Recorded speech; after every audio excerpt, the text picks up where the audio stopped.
So in part C, we have the antiderivative of an exponential. We have to divide by that coefficient to find our f of x. So that would be a 4/3 e to the 3x. And we need to evaluate that from, what is that, -2 to 3? So let's first plug in the 3. We get 4/3 e to the 3 times 3 minus the 4/3 e to the 3 times -2. That is 4/3 e to the 9th minus 4/3 e to the -6. And depending on, you can factor something out if you want, you can leave it like that. But as far as I'm concerned, that's great. If you plug this into your calculator, so keep in mind, this is an exact answer. If you plugged it into your calculator, we get approximately, I think, 10,804.12. And that answer is approximate. D is definitely an example of where the U substitution will come in handy. We've got two different functions, the 18x on top, the 3x squared minus 7 on the bottom. Remember, generally, it's the bottom that we want to be our U, or at least the most complicated. So we're going to let U equals the 3x squared minus 7 just to see what happens. So when we take the derivative of that, we get 6x. Derivative of 7 is 0, so we get a 6x dx. Well, here's the problem. That 18x on top isn't a 6x, but we can split it up. So notice I'm going to rewrite this, but I'm not taking the integration yet.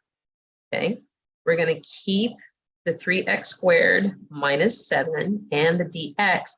I'm just going to write that 18x as a 3 times 6x.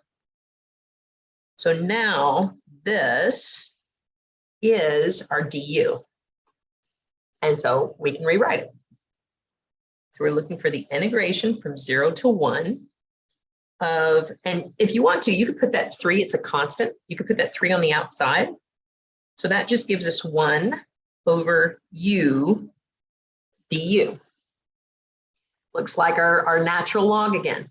So we're going to get 3 times the natural log of the absolute value of u, but we're going to have to write that back in terms of our x before we evaluate. So that's going to be 3 times the natural log of the absolute value of 3x squared minus 7, and we're going to evaluate that from 0 to 1.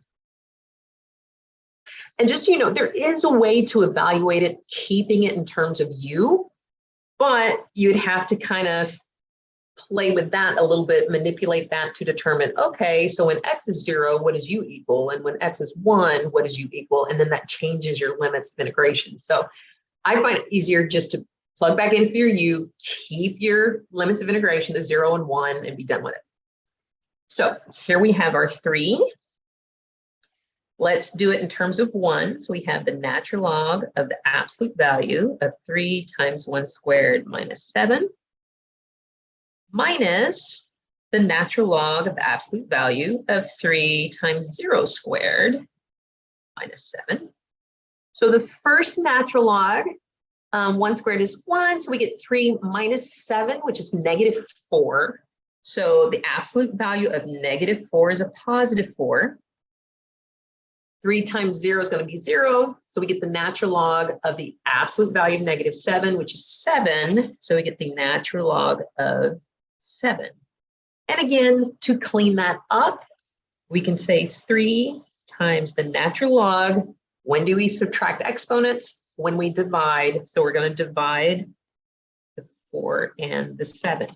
And again, you can leave it like this, or if you wish, natural log of 4/7, and you can move that exponent to the top. As long as it's not negative, that should be fine.